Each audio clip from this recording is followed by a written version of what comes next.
Dear friends, এখানে দেখতে পাচ্ছেন প্রায় প্রত্যেকটি ভিডিওর উপরেই একটা করে থাম্বনেল জুড়ে দেওয়া হয়েছে। তো একই রকমভাবে থাম্বনেল ফেসবুকেও অ্যাড করা সম্ভব, এবং আপনারা সবাই জানেন যে একটা থাম্বনেল আপনার ভিডিওকে একটা প্রফেশনাল লুক দিবে, পাশাপাশি আরও ইন্টারেস্টিং করে তুলবে আপনার ভিউয়ার্সদের কাছে। So it's very important task.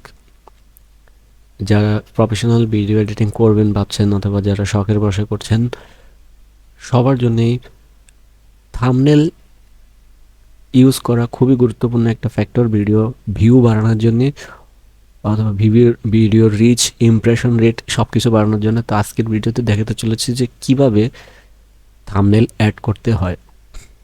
আমি আমার প্রোফাইলে চলে আসলাম। তো এখান থেকে আমি একটা ভিডিও আপলোড করতেছি। আমি এই ভিডিওটা ফেসবুকে আপলোড করব। আপলোড করার জন্য দেখুন, আমি ভিডিওটা যখন এখানে আপলোড করছি পোস্ট করার জন্য, লুকটা খুব একটা সুন্দর দেখা যাচ্ছে না। তো এখন আমি যদি একটা থাম্বনেল এড করি, এই লুকটা নিমিষেই চেঞ্জ হয়ে যাবে। এর জন্য আমি ভিডিও অপশনে ক্লিক করব। এখানে চাইলে আপনি ভিডিও টাইটেল, ট্যাগস এবং কোলাবোরেটর অ্যাড করতে পারেন আপনার ভিডিও রিচ এবং ইমপ্রেশন বাড়ানোর জন্য। অটো ক্যাপশন দিতে পারেন, এটা ক্লিক করলে অটো ক্যাপশন। তবে আমাদের যেটা ভিডিওর মূল টপিক সেটা হচ্ছে চেঞ্জ থাম্বনেল, থাম্বনেল অ্যাড করা। থাম্বনেল অ্যাড করার জন্য আপনি চাইলে এখানে সাজেস্টেড কিছু থাম্বনেল আছে, সেটা আপনার ভিডিওর ভিতর থেকেই ওরা এখানে শো দেখাবে। চাইলে এটাও আপনি সিলেক্ট করতে পারেন, অথবা ভিডিও থেকেও চুজ করতে পারেন। চুজ ফ্রম ভিডিও, অথবা ফেসবুক কিছু সাজেস্ট করবো ওগুলো চাইলে করতে পারেন। টেস্ট ডিফারেন্ট থাম্বনেল, ডিফারেন্ট টাইপের থাম্বনেলও টেস্ট করতে পারেন।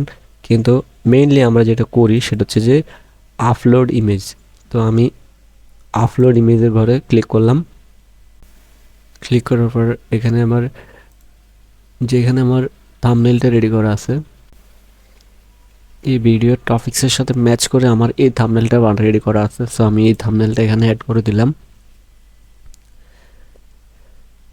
এখন দেখুন, আমার ভিডিওর যে টপিক্স তার সাথে কিন্তু হুবহু ম্যাচ করে, এবং বাইরে থেকে দেখলেও বোঝা যাচ্ছে যে আমার ভিডিওটা আসলে কী ধরনের ভিডিও, এবং এটা মানুষের ইন্টারেস্ট গ্রো করবে আপনার ভিডিওর প্রতি। পাশাপাশি তারা একটা ধারণা পাবে, প্রথমেই তারা একটা ধারণা পাবে যে না, it's a professional kind of work, একটা প্রফেশনাল ভিডিও, সেটা তারা সহজেই গেস করতে পারবে। এখন যদি আপনি এখানে পোস্ট দিয়ে দেন, তাহলে ভিডিওটা ইজিলি ফেসবুকে পোস্ট হয়ে যাবে, এবং উইথ আ থাম্বনেল। তো আমি পোস্ট করে দিচ্ছি, ট্যাগ কিছু অ্যাড করলাম না, যেহেতু আমি শুধু থাম্বনেলের টিউটোরিয়াল বানাচ্ছি।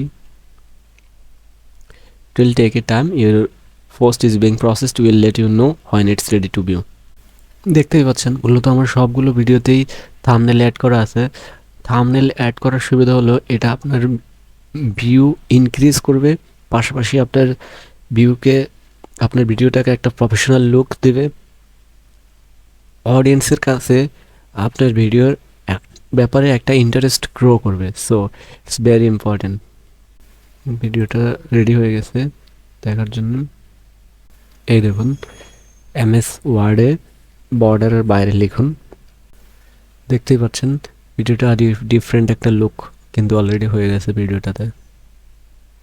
তো এইভাবে চাইলে আপনারা খুব সহজেই আপনাদের ভিডিওতে থাম্বনেল অ্যাড করতে পারবেন, এবং যারা মোবাইলে থাম্বনেল অ্যাড করতে চান সেটা ক্রিয়েটর স্টুডিওর মাধ্যমে করতে হয়, এবং এটা নিয়ে আমি আরেকটা টিউটোরিয়াল আপলোড করব খুব শীঘ্রই। তো ধন্যবাদ সবাইকে ভিডিওটি মনোযোগ সহকারে দেখার জন্য। তো এখানে একটা বিষয় অবশ্যই আমাদেরকে মাথায় রাখতে হবে যে ফেসবুকে থাম্বনেল বানানোর জন্য থাম্বনেলের সাইজ হবে 1200x630 পিক্সেলস। তারপরে আপনার অ্যাসপেক্ট রেশিও মেনটেন করতে হবে 1.91 রেশিও, 1.9:1। অন্যদিকে যদি আপনি চান যে আপনার ইউটিউব থাম্বনেল এবং ফেসবুক থাম্বনেল একই রাখবেন, সেটা আপনি করতে পারেন। এটা ফেসবুক খুব একটা মাইন্ড করে না, কিন্তু যেহেতু ইউটিউব রেশিও হচ্ছে 16:9, সেহেতু আর তাদের পিক্সেল রেশিও একটু বেশি, 1280x720। সো এই বিষয়টা মাথায় রেখে আপনি যদি আলাদা করে থাম্বনেল বানান ফেসবুকের জন্য, it's better, it works better. So thank you very much again, and it's a goodbye.